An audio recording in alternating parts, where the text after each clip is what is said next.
Martin, he beavers away in the stores and he goes through the archives for us, and he's actually formatting material so it's in a format that we can use, because a lot of things are just old photographs, old documents, which is very hard for us to actually use in any way, shape or form as it stands. He quietly beavers away, and then every now and again I'll get a bit of a shout and he's found a bit of something really exciting. And Martin himself, he absolutely loves history, so I think it's a win-win. He's doing a wonderful job for us, but he gets to actually look at some amazing stuff as well. So he's kindly agreed to do 2 talks for us. The second one will be on the 10th of February at 1 o'clock again. He's got that much material. There's too much material to fit into one talk. So I will hand over to Martin, who will be talking today about the treasures of the Atkinson. So I'll hand over to him and pass on and stop waffling on. Okay, so thanks, Martin. Over to you. Thanks very much. Welcome, everybody. Thanks very much indeed for joining us and supporting us in this presentation. As Joanna said, I've been working in the Atkinson for a number of years and really enjoying it, or volunteering in the Atkinson for a number of years. And as she said, I find it great to do these talks. A number of you will have been to one of my talks around the town, but for those who don't know me, I retired as an engineer from the commercial vehicle industry, the old Leyland Motors, about 10 years ago, and have a great interest in local history. The photos you'll see today are mainly from the old Botanic Garden collection, which were moved to the Atkinson a few years ago, following the redevelopment of the complex. The photographic collection of glass negatives and photos needed to be electronically scanned and catalogued, and I volunteered to assist in this task and began to scan the photographs. But I was always keen to scan the many glass negatives that were also held in a cabinet in the collection. But in the end, we managed to do this. The quality of the glass negatives is amazing, and have to be handled very carefully. Quite a number of these were taken by Henry Sampson, who worked in the town in the mid to late Victorian period and had his studio in London Street, and I'll say more about him shortly. If we have time, I hope to feature a number of glass negatives found in Belmont Street in 1968 and known as the Clayton glass slides, and they're now being donated to the Atkinson by the late Mo Lound. So I'm going to hopefully show you the street views. As you can see, this is the sort of full collection, and I will be using some of this material in February. But I'm going to start with street views, and I'm going to start on the short version of street views, which is not really a lot different from the longer version. But anyway, here we are. Then I'll go on to the Bertdale Boys Camp. I'll then do some Bertdale Village images and finish with the Clayton glass slides. So this is London Square around 1860 or 1870. And I very much appreciate if you have any contribution to make, that you send those messages in, because, you know, I'm not the expert. I've only scanned the negatives, and from my experience of looking at negatives and Southport in general, I've based all that on my talk today. So this is London Square, mid 1860s or 1870s. Again, I'm not just sure of the date, and I actually asked Jeff Wright, who many of you will know, if he could actually sort of tie down the date more. I don't think you can see my cursor, but if I move that across, you'll see that these 3 lights in the top of this building, which is the Waterstones building, do give a clue to the building's evolution. So we will see that building in a number of slides. So Henry Sampson. Henry was a photographer in the town from the 1850s to the late 1880s. Many of the early photographs that we have in the Atkinson collection were taken by him, and he's quite often included himself in the image. In fact, a lot of the images were stereoscopic, and this is great because it gives me 2 chances of getting a decent negative. The idea was you bought a viewer, you bought a copy of his photograph, and you could see Southport in glorious technicolor, in black and white, you could stereoscopic style. Here we see him on the left-hand side with the I can't remember the name of the hat just offhand, completely forgot. Stovepipe hat, that's right. And just behind him, or behind his hat, you can see the word library, and also you can see London Street. If we blow that up, you can see that quite clearly. There's a lady or 2 ladies in the middle and just slightly to the right, selling something, maybe shellfish, maybe cockles or shrimps, something of that nature. This photograph is on the corner of London Street and Lord Street looking south. So that will give you some idea of where this photograph was taken. Then we moved to London Street. I've had to sort of rehash this image because I always used to find it great fun to put an image up and say to people, where do you think this image is? But obviously we can't do that today. But this is taken from around about the Lloyd's Bank, looking up towards the promenade, and just in the middle of the photograph, in the middle of the photographs, you can actually see the bridge running across the, well, where the promenade is running across there. So that's quite interesting. And these ladies in their crinoline dresses. And this is quite interesting photograph. Again, a Henry Sampson photo.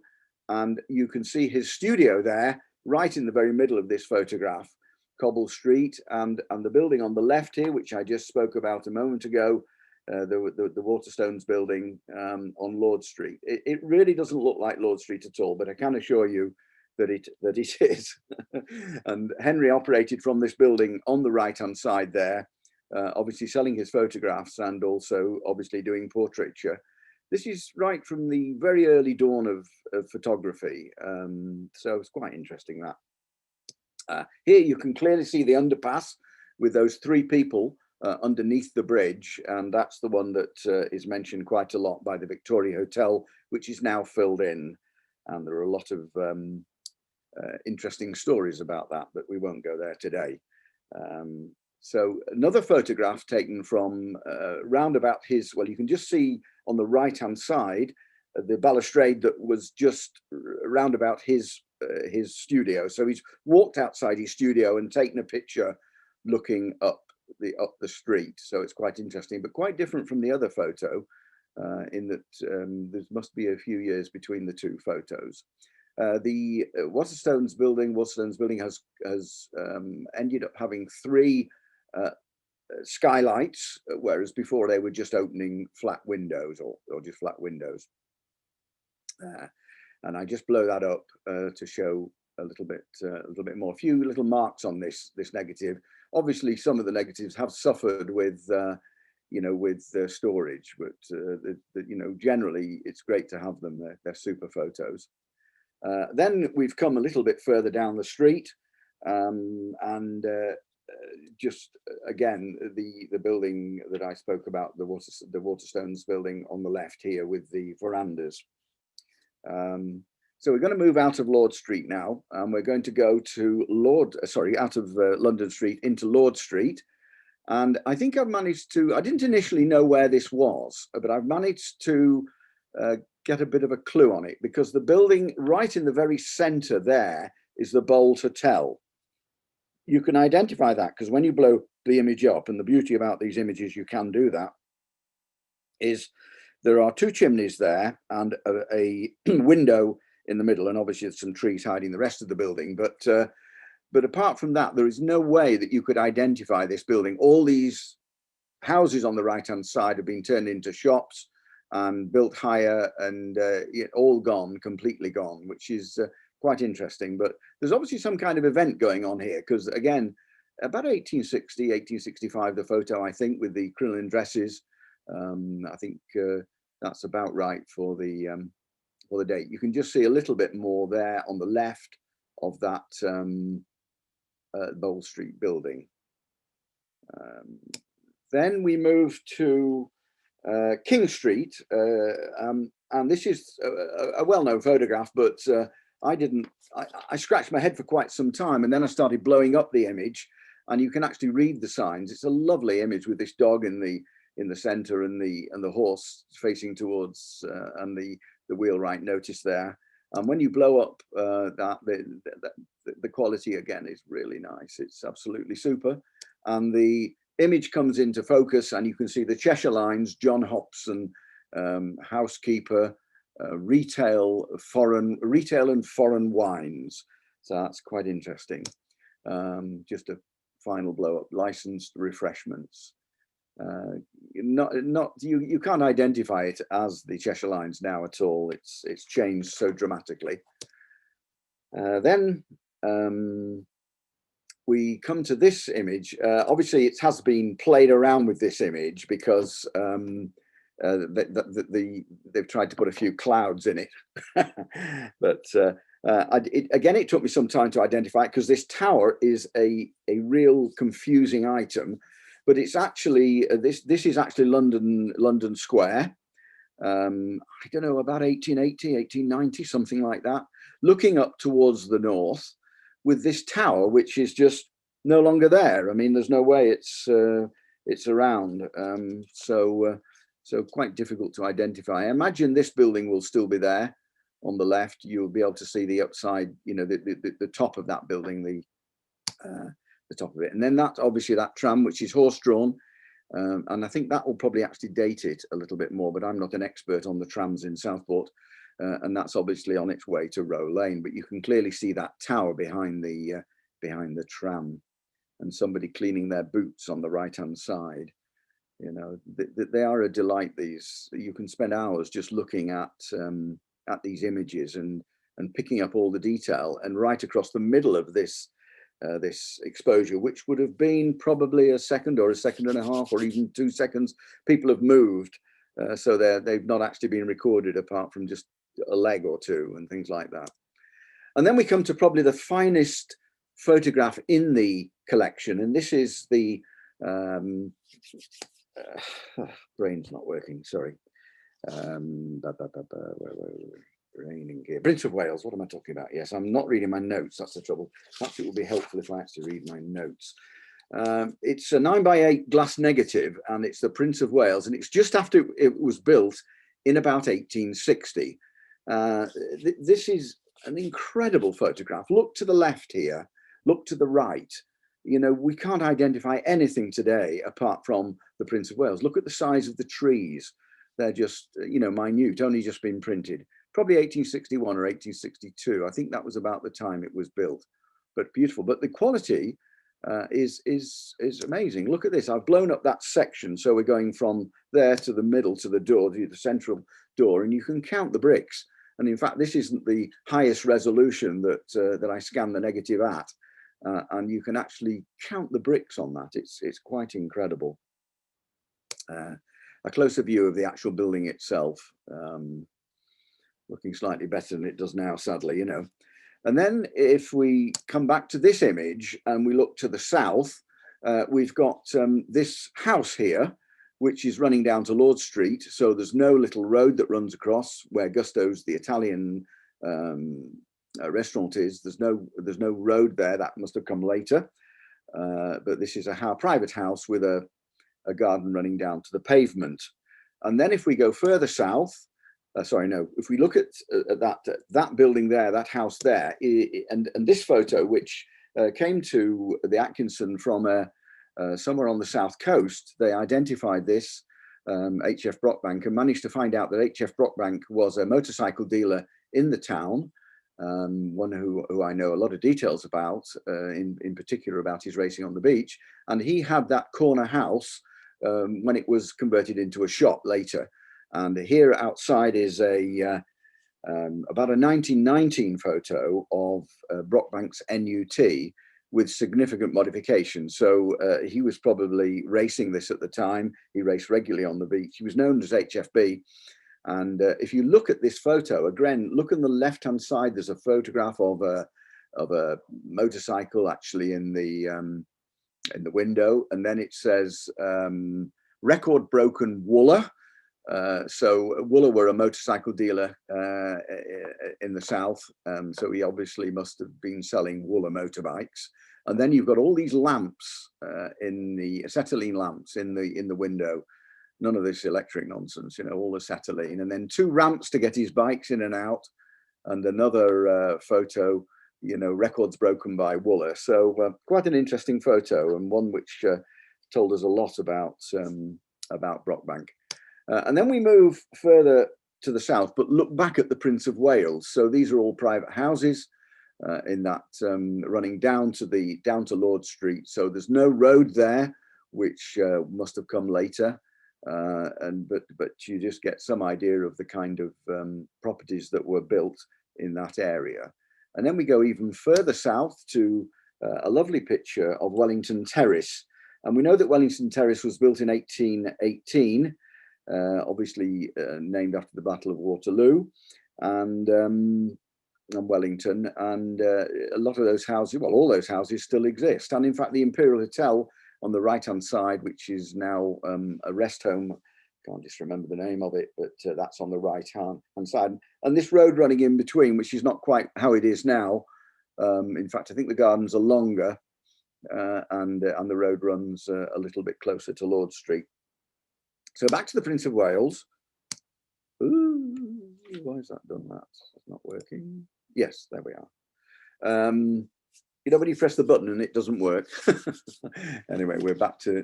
So what we're going to do is go to the north now of the Prince of Wales.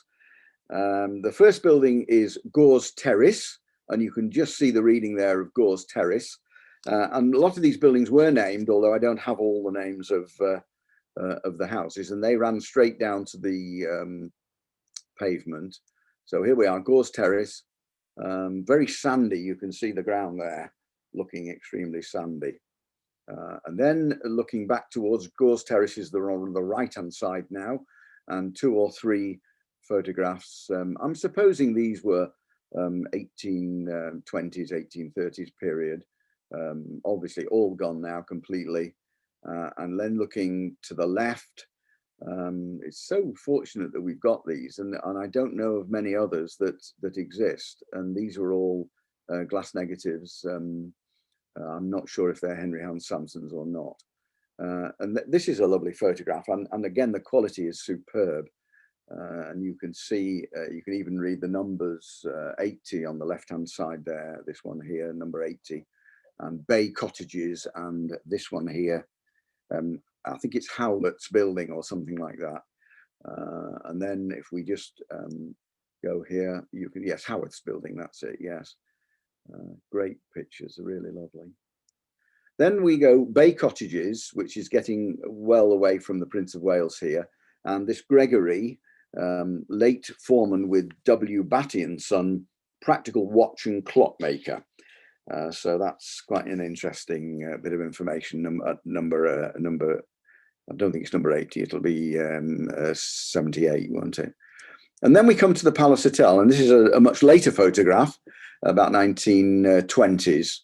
I think Father's Dress Suit was a film from the 1920s, a silent film, if I remember rightly. And then we move up to to Neville Street, and this is definitely from a stereoscopic negative or glass negative, showing looking down towards London Square with the Victoria vaults on the right hand side. You can just see the wording on the right hand side there, and this is the underpass to the sea with the carriages on the left hand side that would take you around Bertdale or wherever you wanted to go up and down Lord Street if you chose to do that. But a lovely negative, just blown up a little bit more to see down to the cab stand in the middle of London Square, to give you some idea. Then I think it's the Christchurch Building. Obviously this is the Christchurch Building before 1862. Because that's when it was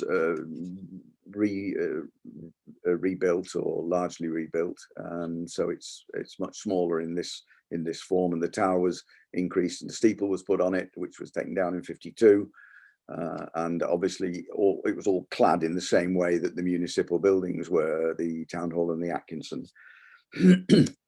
And then we've got St James's. St James's in the sand, and you can see why it's called that, with all the houses around it, which were called castles in the sand and were built in the 1870s, from about 1865 onwards. Where are we up to now? Right, yes. So this is quite an interesting photograph because it's an aerial shot. I think it's probably late 20s, early 30s. I have a feeling it's about 32. So down in the bottom left-hand, sorry about that. left hand here, you see the Cheshire Lines Railway. And later on, I'm going to be talking about the Bertdale Boys Camp. So slightly to the left, you can see several huts, and they are the Bertdale Boys Camp. And then you can see all the houses on Westcliff Road, which is to the middle left of the photograph. St James's Church with the spire on it on the left. Notre Dame in the middle, but almost exactly in the centre. Weld Road running all the way up to Bertdale. And obviously the Palace Hotel very clearly identified there. And this was the days before the Westcliff Road ran right across to go up to Westbourne. So that's quite interesting. There's no bit joining Weld Road to Oxford Road. And then we come back to the town centre. Again, this is about 1870. I'm not absolutely certain, but that's probably roughly where it is. And then I just blown up the left and right of that to make it more interesting. All this on the left-hand side with the balconies is still around. It's still visible, but obviously the building on the right-hand side has changed dramatically. And then the building on the right is a little bit thin, this negative, but I managed to bring it back a little bit. And this Glover's is obviously where the bank is now, the NatWest Bank. And this photo is by Hewitt and Sons, Southport. So that's quite interesting. Where are we up to? Yeah, Neville Street, Lord Street. Then another view of Southport Pier, about 1865. This is not the glass negative. I'm not sure that we have the glass negative to this, but we have. But the Atkinson have got quite a lot of prints, and I took this off a print showing the entrance to the pier, and it says it's about 1865, so that's quite interesting. And then Neville Street in 1932, where the roadway was under the promenade with Victoria's monument in a slightly different position to what it is now, but you can date this, well, it says it's 1932. And the Victoria Hotel on the left-hand side, which sadly was pulled down in the early 70s. A few photos, again, these are not glass negatives. They must exist somewhere, but or have been lost, but these are of Lord Street, and I can't identify where in Lord Street these photographs are. Quite incredible to see these photos. And here is the man himself outside the Queen's Hotel, looking exactly as it does now. And a nice quality, again, photograph rather than glass negative. So you haven't quite got the sharpness that you'd have with the glass negative. And then the Southport Sands and Victoria Baths, about 1869, showing the roadway under the promenade. So that's an interesting photo. This has been shared on the Southport of yesteryear photo. There's lots of copies of this around, and in fact the Victoria Baths is the earlier building of the Victoria Baths, which you see is nothing like the current building. And there's the underpass again, which is showing the pier. I'm not quite sure why it was always filled in, whether there was a risk of flooding, because I think Southport's Lord Street always suffered from flooding, and my thoughts is that it's probably pretty near to sea level. So if the water did come in, it wouldn't have anywhere to go. And this photograph from Facebook, from the Southport of yesteryear website, shows, I think, an interesting photo taken from the Victoria Baths roof, the tower, I think, looking out up the promenade, which is, I think, an amazing photo, showing the steps down there.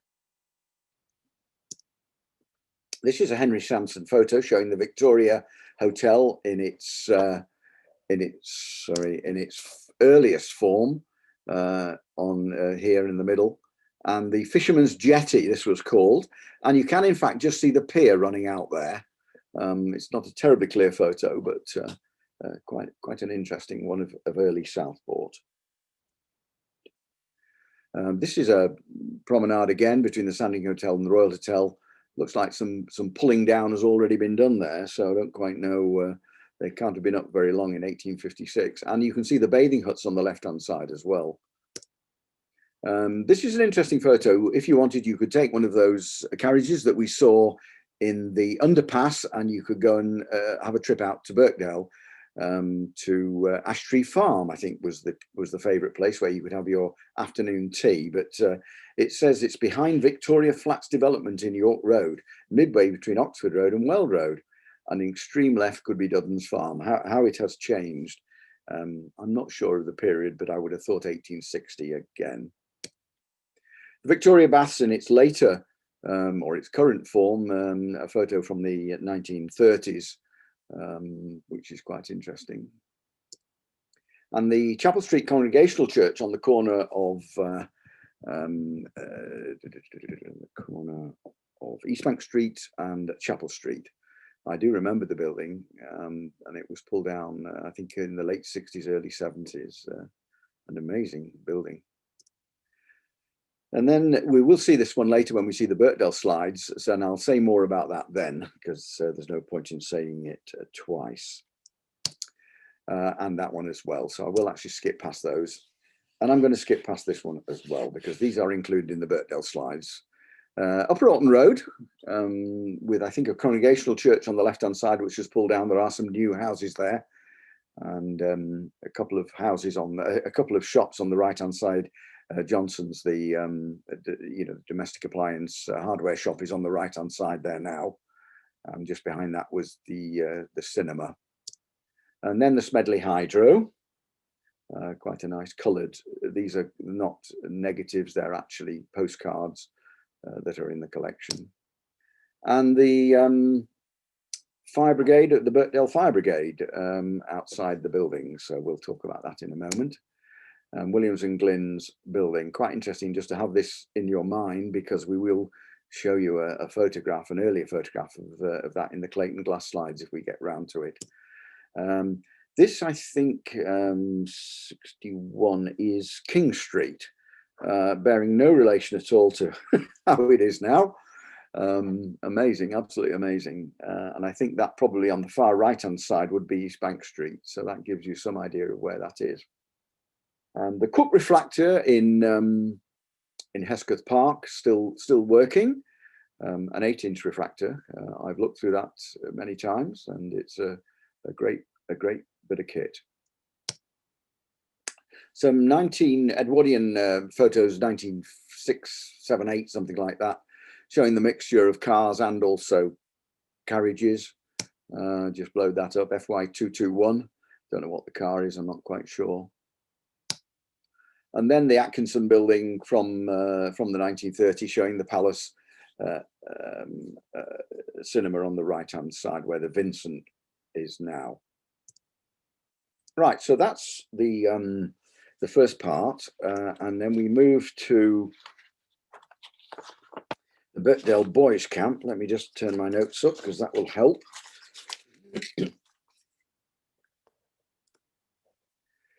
So the Salford, the Manchester Salford and Girls Refugees and Children's Aid Society was founded in 1870 and opened a summer camp at Bertdale in 1883. It also had several other houses at locations in the northwest, Lytham and Colwyn Bay. The Bertdale Boys Summer Camp was held on the land at the top of Rotten Row, where the Caravan and Motorcombe is now located. This was on the seaward side of the Cheshire Lines Railway and provided a week's summer holiday for poor boys from the Manchester area. While scanning boxes of photographs, I came across a full box of photos of this camp, and these are most of the images that we found. These were a sort of pull-out, imagine a long, thin pull-out leaflet, I imagine, advertising it. So I just segmented it into three sections, I think. So just give you a little overview. Looking here towards the Sandhills, they're looking up towards the Pleasureland area, and the one on the right towards the Royal Hotel and the bridge over the Cheshire Lines Railway, and that looking towards Bertdale. So that gives you some idea. Quite interesting. I'll cover some of these places, these huts, shortly. So this is a general postcard that was in the collection, and just gives you a good idea. Looking towards the pier, you can't actually see it in this photo, but you will in several others. And the camp was split up into tents and these wooden huts. And there's the tent enclosure with all the boys, 10 boys to a tent, I understand. And there's probably an earlier photograph, because there's not as many wooden huts there, but it shows the pier very clearly in the background there. So to give you some idea of where it all was.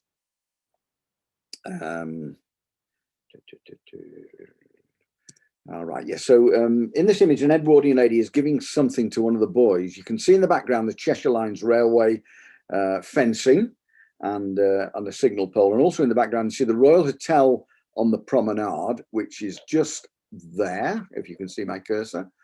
I'm not sure what this is. It could be the ride on the Marine Lake or something else. It could be the Winter Gardens. It's probably the Winter Gardens, but this is obviously one of the ladies.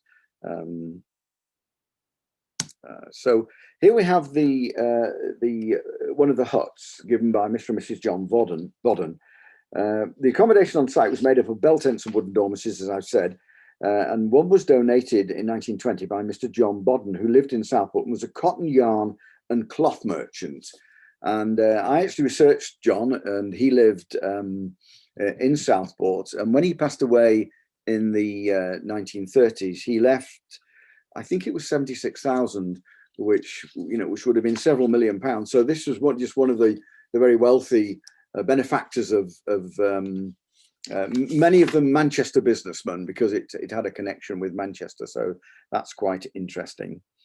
Another one was the Himner family. This is the Royal Exchange, and they donated a hut to the thing. But the Himner family were also benefactors of the boys' camp, and they lived in 26 Westbourne Road, and they were coal proprietors who gave several buildings in May 1910. And here we are in the dormitory, and then the ablution shed. Interesting. And then the hospital. Everything was catered for. It was quite amazing, really, considering.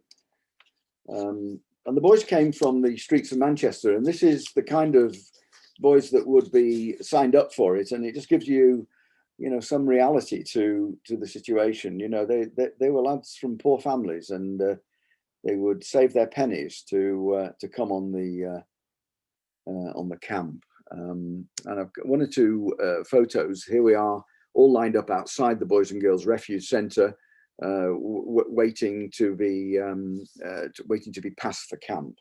And then we've got passing the doctor, which is two images, not terribly bright, but just gives you some idea. And then passed. I think it's a lovely photo of the 6 lads who are going. They've made it. They're really chuffed about it, and that's really super. And this young man as well, which I thought was a lovely photo. And then games were very popular with the boys, and here we have a race, and cricket was played. And we're talking here about quite a young lad. I mean, I suppose he's about 7 or 8 or something like that, with the bridge in the background over the Cheshire Lines. And here, food was a very big part of the camp. And here, in fact, I've seen a report from about 1910 in one of the papers, saying that they had 4 decent meals a day. So that's quite interesting. Here they are in the open air, eating all on the outside. And that wall still exists behind the lads. That's the wall that you would go down the road in what was the old Marine Drive, where you would enter the caravan and camping park. So that's wall's still there. And in fact, the sandhills are much taller, so they've grown quite a lot since this photo was taken. And then it looks like Mum and Dad were allowed to come and visit. And here are Mum and Dad. And there is another photo of, I imagine the one on the left-hand side was some kind of hall or building where they could shelter and possibly play games in the poorer weather. The washing facilities were basic. Here's this young man, and here are some more young lads. It looks like they're having a great time. I think this is quite interesting. You can obviously read it for yourself, but it's gives you some idea of the kind of numbers of people, boys, who were helped by this seaside camp. Unbelievable. And then the 69th report is actually in the Atkinson collection, and there it is, and this summer boy camp leaflet, which is quite interesting. This 3803 completely has flummoxed me. It's a sort of leaflet about the camp in 1938, I think. Oh no, sorry, it might have been earlier. Might have been the 1920s. But it's a complete leaflet. But I can't understand what 3803 means. It really has flummoxed me. So if anybody's got any ideas, I'd love to know. Tell me afterwards. And then this is 10 shillings will cover the whole of a boy's expenses for 1 week, including fare. And then this is John Bodden, Vice Chairman, Summer Camp Committee. A lot of these people on the right-hand side are Southport people, which was quite interesting. No boy has ever refused a week's holiday at this camp. And here we are from the Mayor of Southport. A great work has been done by the camp for poor boys for a great many years. I've been brought into official touch with it whilst Mayor of Southport, and I commend the matter to the generosity of all our people. And there we are, the august lads who ran it, the camp committee. Right, so superb. So we're going to go now to Bertdale Village and pick up some slides from there. Again, the Atkinson has a limited number of Bertdale images. So for this presentation, I've taken the images the Atkinson have, and also some included from my own collection and several sourced from the internet, in particular the site, the Southport of Yesterday, an excellent Facebook site set up by Billy Vitch. And thanks to Billy, it's an amazing Facebook site, and I would always recommend people to have a go at that. It does allow you to look at historic images for Southport. There are thousands and thousands of historic images, many of which you will see on that I've shown you are on there. Where possible, I've credited the people who have posted the images, but it's not always possible sometimes. Southport was slow to get going with its municipal buildings. In 1870, the council were meeting in Cyrus Johnson's private house and later his school on Lulworth Road. The first municipal buildings to be built was the town hall, shown here on the left, and this must have been built in the early 1880s, as when Charles Well Blundell succeeded his father in 1887, he gave a 3-dialed illuminated clock for the Tower Hall, the tower shown here, to mark the occasion. So this photo is obviously after 1887. I suggest it's round about 1900 or in the 1890s. Bertdale Town Hall this photo is also prior to the Carnegie Hall being built. So here I think, and I may be wrong, and I'm welcome to any comment afterwards, is you have the town hall here, and you have these other buildings here, and I think this is the fire station, the police station, a court, and a mortuary. I think that those are the buildings, but I may be wrong. And then later on, another building, another picture of the same building, but later on, the Carnegie Hall on the left here was built, and that it features in the St John's slides, St John's Bertdale slides, which I'll show hopefully in February, about 30 or 40 glass slides that were brought into the Atkinson some years ago, and taken around about 1911, and do feature the Carnegie Hall a little bit. So quite interesting. A little bit of a plug for our February the 10th building. Then a few different views from looking over to the right where the building is, and looking back towards the building from the gates. And there's one or two of these postcards. Are mainly postcards. Bertdale Library on the right hand side there, as well as there's obviously the Carnegie Library, and another picture slightly different, but largely from the same area. I just said the first Bertdale library, but that may not be right. And then this is quite interesting, and I can date this. I would say about 1895, because you notice, can you see on the right hand side, there's a garden here on the right, and there's Parr's Bank on the there. Now, obviously there was a private house where Parr's Bank was originally, and another private house on the right here, and I will feature that in a moment on the Clayton glass slides if we just have time for that. But 1895, I'm dating it because of the cycles. Ordinary cycles were bought in about 1892, 3, 4. So this is looking towards where the spar is now from the crossing gates, and that just does give you some kind of a date. Brighton Road, Bertdale, on the corner of Brighton Road. That's not the faintest idea where this was, but obviously the card did say Brighton Road, and finally worked it out. And then when you look, you realise actually on the site there is a new house on that side. And then this is Liverpool Road, and we've come right to the other end of Bertdale Village, and we're looking back towards the crossing gates around the corner. And on the right hand side is where Sainsbury's is now, and the private houses beyond it. So this is way back about 1905 or something of that nature. Bertdale was quite late to develop, but this just gives you some idea of how it was in those days. Again, a shot from the far end of the village, but looking at the Liberal Club, which is now the Labour Club, and this building on the left here is where Sainsbury's is. Sorry, when I move the cursor, unfortunately, it takes me back a slide if I'm not careful. About 1920s, this photo, give or take a little bit, but the houses on the left-hand side are still there, where the post office is now, and Vanity Fair.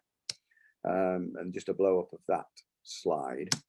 And then here we have the Liberal Club on the right-hand side, looking towards what has now become a parade of shops, where the Sainsbury's is, and the Rainbow Fish and Chip shop.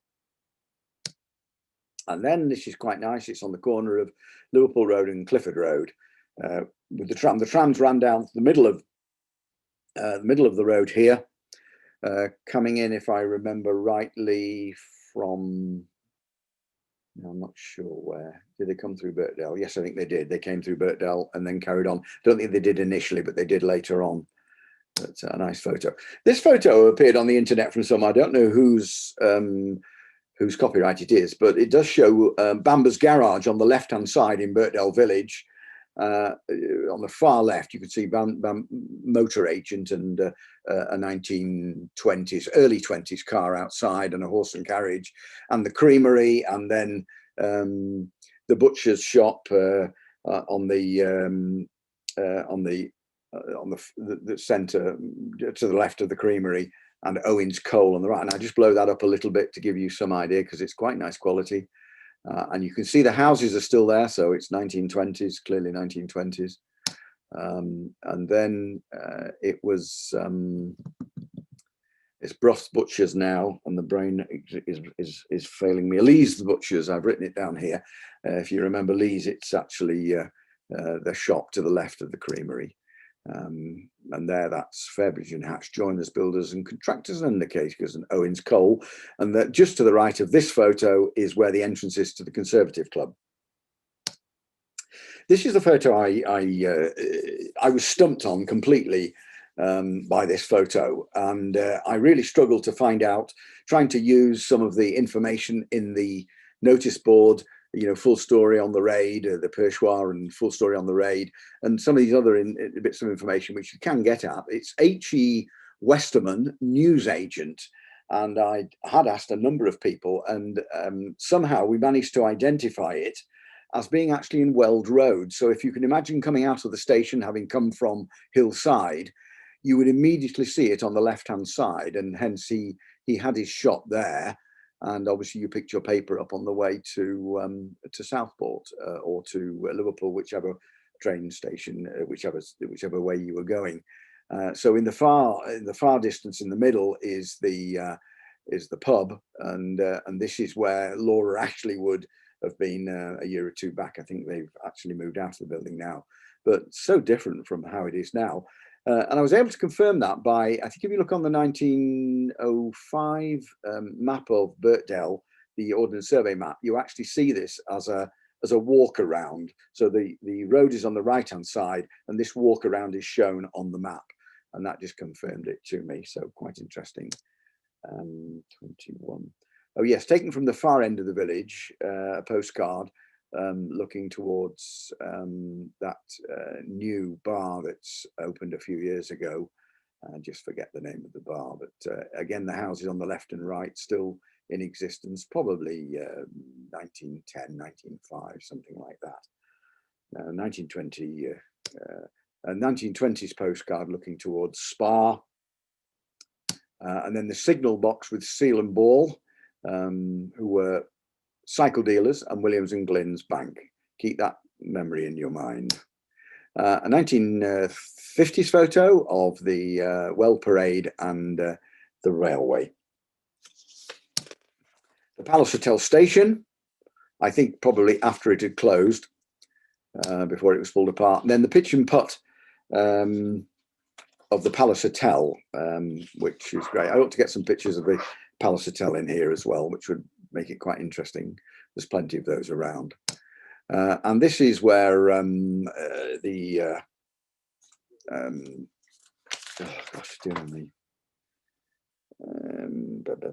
Latham's shop is now. That's right. I couldn't think of the name. The brains. I must read my notes a little bit more. And you can see there Gibson's. Many of you remember Gibson's, the electrical dealer who took over the area round about where Bamba's had been. So great. So we're doing quite well with just 10 minutes or so to go, 15 minutes to go. Then Wintersdorf. My mother went to Wintersdorf, which is quite interesting. It had two locations, one I think in Weld Road and one I think in Trafalgar Road. And it's not really Bertdale, it's actually Ainsdale, but I thought I'd just include it because it's a nice photo. And then we'll just go to the, we'll then go to the Clayton glass slides.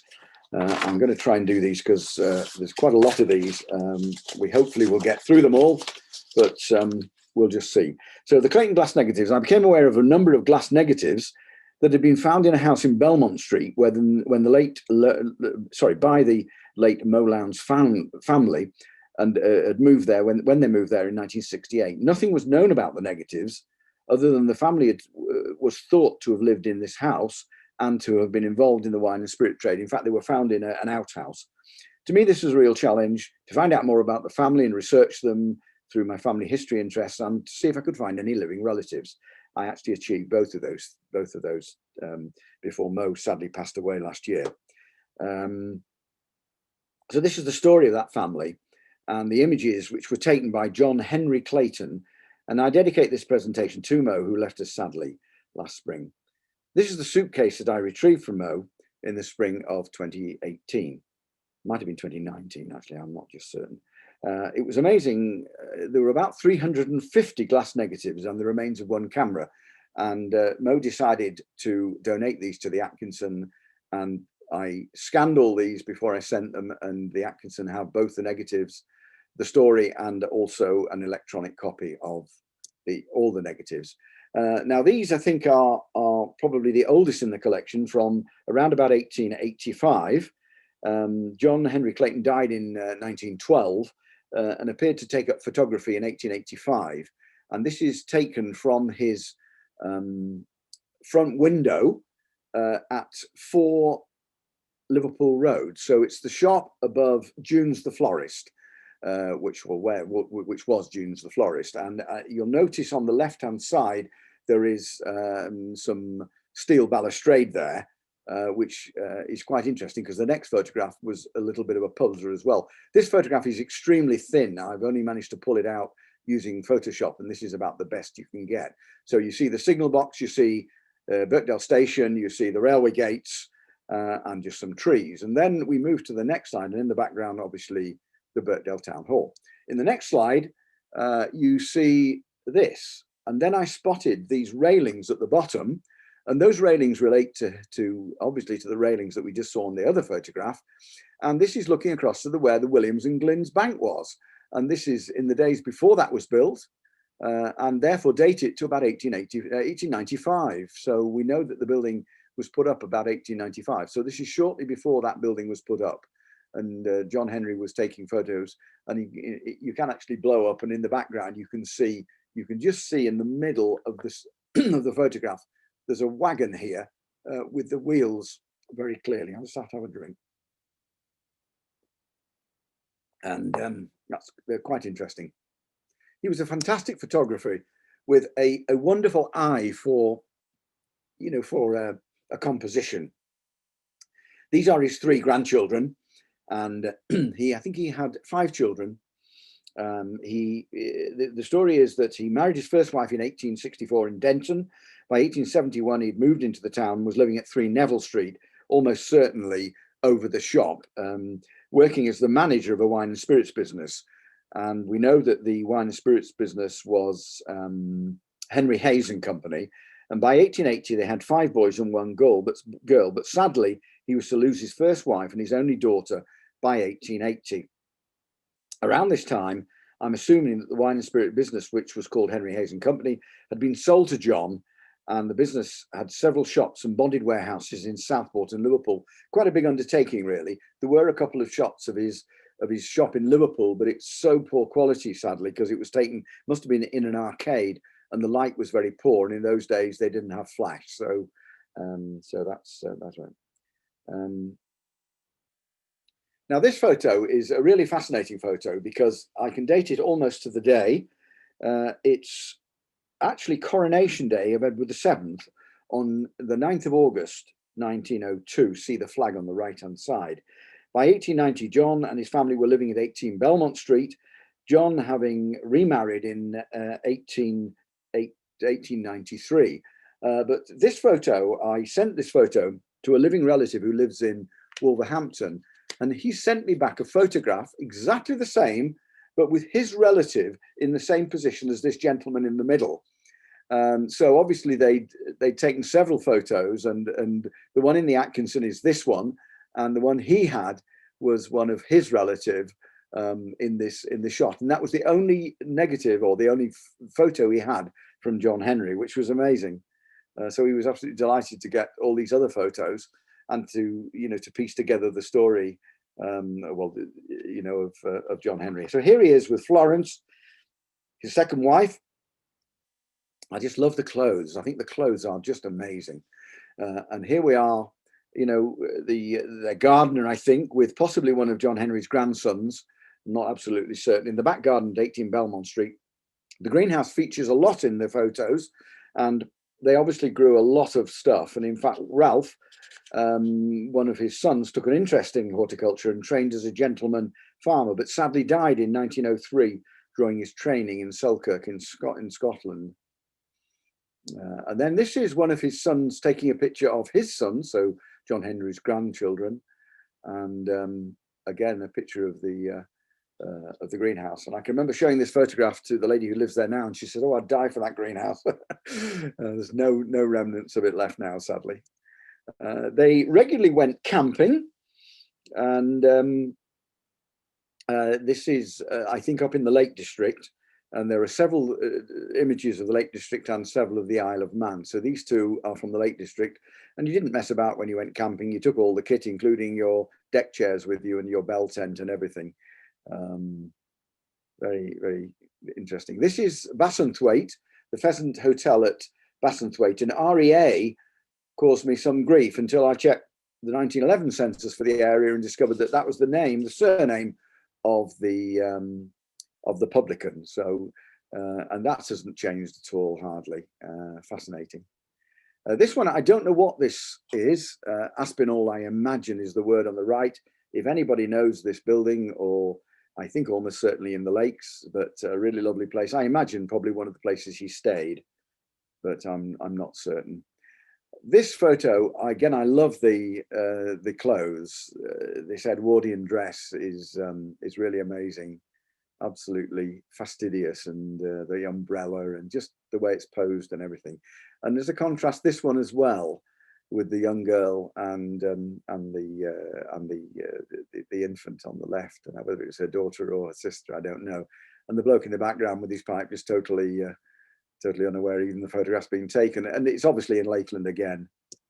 And then this is quite a fascinating photo, because it shows the chain link ferry, the 1871 chain link ferry across Windermere, and aboard is a horse and carriage, and that would almost certainly be going to Hawkshead, or it's actually come from Hawkshead, because it's pointing, the horse is pointing to the right, so I think it's probably on its way to Bowness or Ambleside. So quite a nice, and it was converted in 1871 to steam, and it was taken out of service in 1911, so that ties in with all the details relative to John Henry. And then 3 photos, just we'll have to hurry up.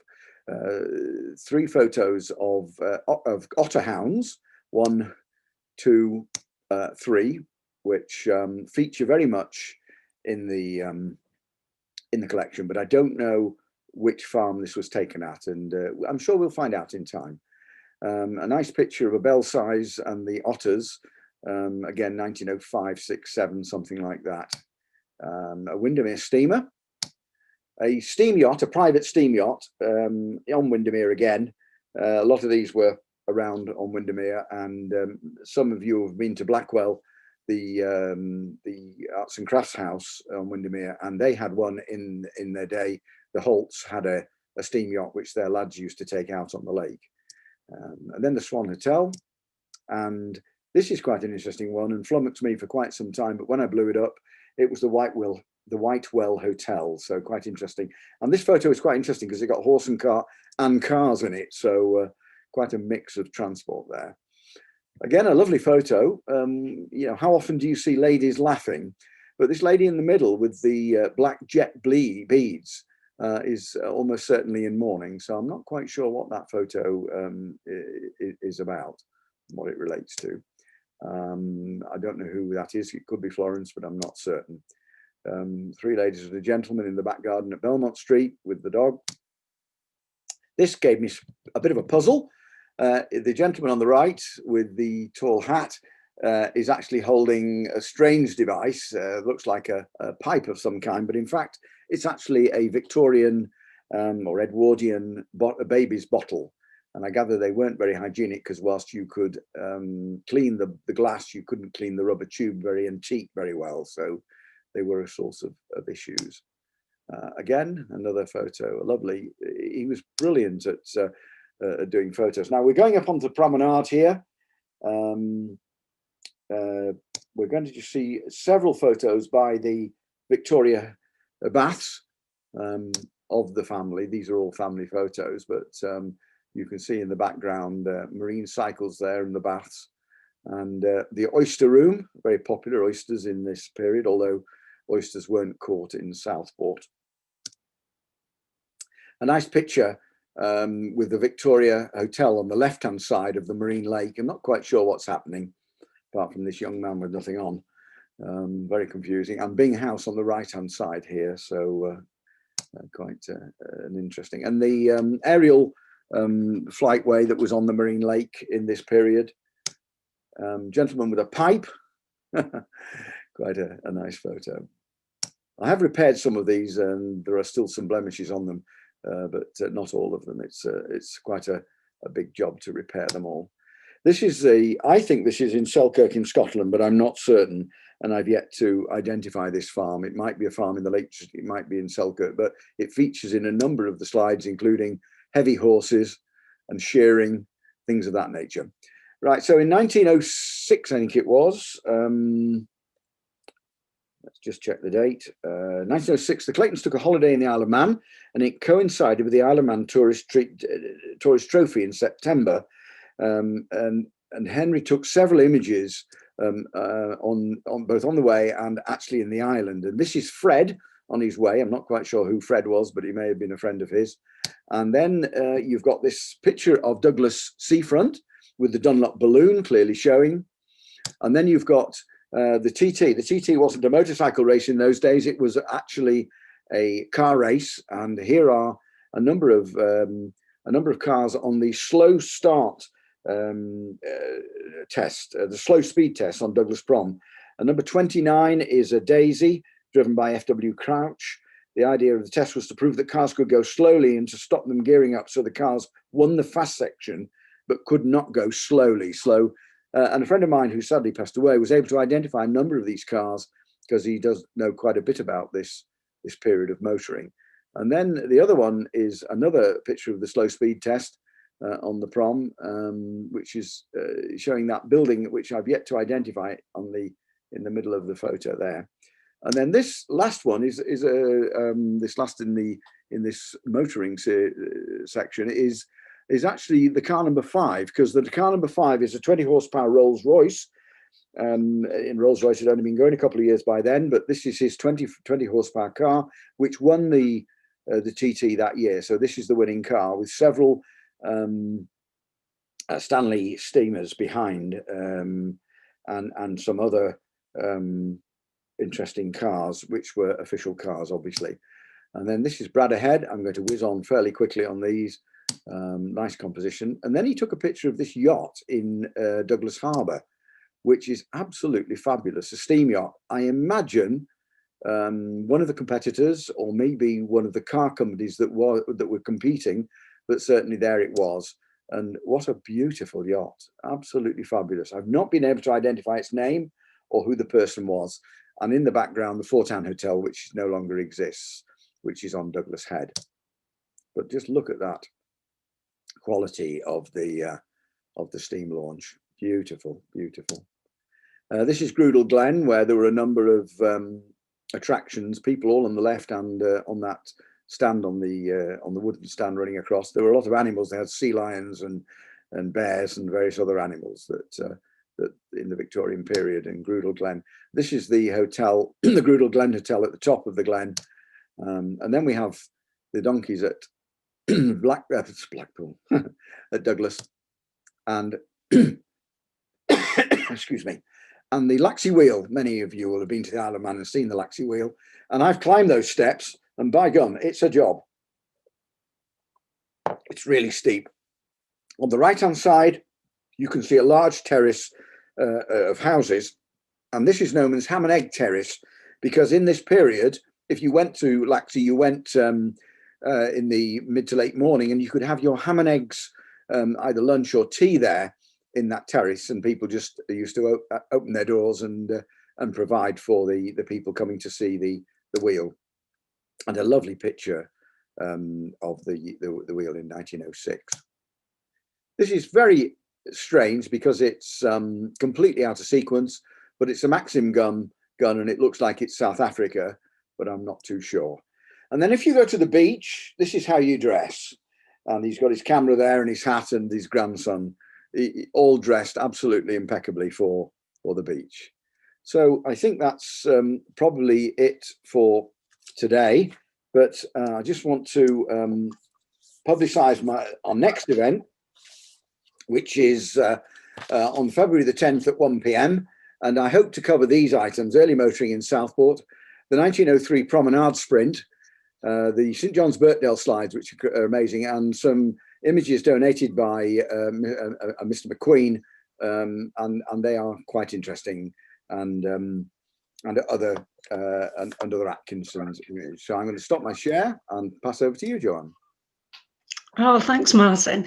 There's just some, I don't know, especially in the current climate, the whole nostalgia, it's quite warming, isn't it? And it's really interesting. I did quite a lot of research on Lord Street when I did an exhibition a few years ago. And in about 100-year period, it went from cobble streets and donkeys parked outside to something that's quite recognisable that we see today. So in such a short period of time, it just moved on so much.